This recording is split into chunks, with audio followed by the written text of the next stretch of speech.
नमस्कार, मी समीक्षा. Top news मराठीमध्ये आपले स्वागत.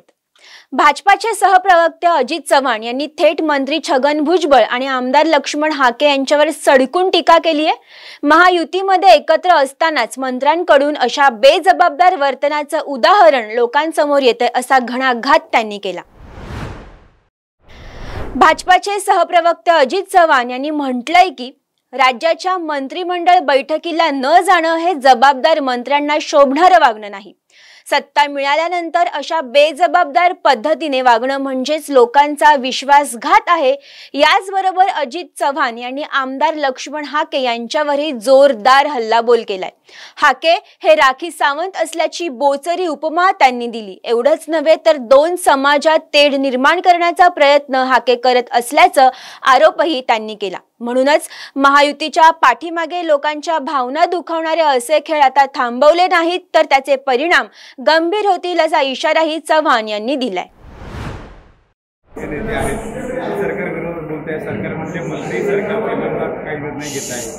छगन भुजबळ लक्ष्मण हाकेंनी आज पुण्यामध्ये जी.आर. फाडलाय, कसं बघते या सगळं? नाही, माझं असं स्पष्ट मत आहे, ज्या वेळेला आपण महायुतीमध्ये एकत्र सत्तेमध्ये आहोत आणि राज्याचे माननीय मुख्यमंत्री मराठा समाजाला, ओबीसी समाजाला अतिशय संतुलित पद्धतीनं न्याय देत असताना मंत्रिमंडळामधल्या ज्येष्ठ मंत्र्यांनी बेजबाबदारपणे वागणं अपेक्षित नाहीये. माझं या निमित्तानं एकच सांगणं आहे की राज्याचे मुख्यमंत्री देवेंद्रजी फडणवीस हे सातत्यानं प्रत्येक समाजाच्या बाबतीत सामाजिक न्यायाची भूमिका घेत असताना, चर्चेचे दरवाजे खुले असताना, कुठल्याही प्रकारे ओबीसीच्या बाबतीत विशेषतः विशेष महत्वानं कुठलंही नुकसान होऊ न देणारे माझे नेते आदरणीय देवेंद्रजी असताना अशा पद्धतीनं मंत्रिमंडळ बैठकीला न जाणं, नाराजी व्यक्त करणं हे काही राज्यातल्या जबाबदार मंत्र्यांची वागणूक असू शकत नाही. असं नसायला पाहिजे असं राज्याचे नागरिक म्हणून आम्हाला वाटतं. दुसरा विषय, लक्ष्मण हाके हे राखी सावंत आहे, त्यामुळे त्यांच्यावरती फार न बोललेलं बरं.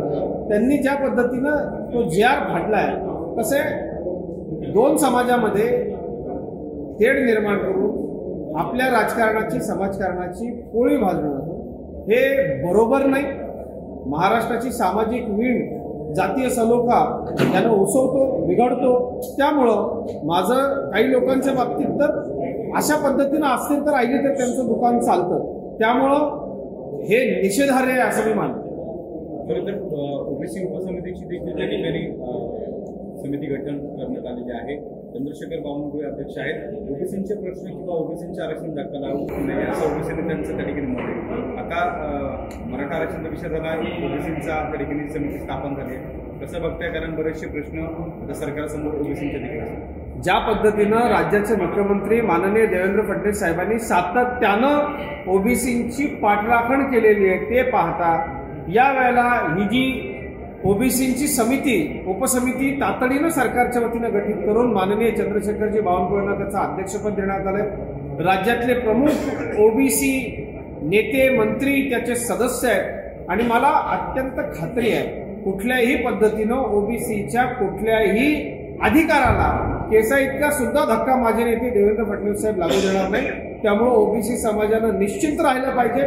जे लोक मराठा, ओबीसी, इतर सर्व जातींमध्ये भांडणं लावून स्वतःच्या राजकारण, समाजकारणाचा धंदा चालवतात त्यांना तो लखलाभ, पण त्यांनी असं करू नये. जोपर्यंत देवेंद्रजी या राज्याचं नेतृत्व करतायत, कुठल्याही समाजाच्या सामाजिक न्यायाला बाधा येण्याचं काम ते कुणालाही करू नये. अजित चव्हाण यांच्या या विधानामुळे महायुतीच्या आतील मतभेद पुन्हा एकदा उघडकीस आले आहेत. पुढे भुजबळ आणि हाके या टीकेला काय उत्तर देतात याकडे सगळ्यांचं लक्ष लागलं आहे. घ्या परदेशात भरारी, तेही सर्वसामान्यांना परवडणारी.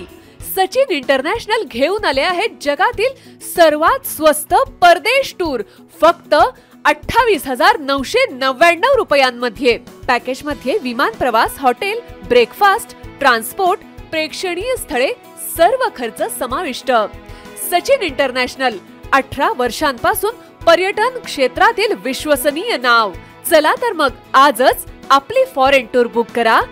संपर्क 7767989898.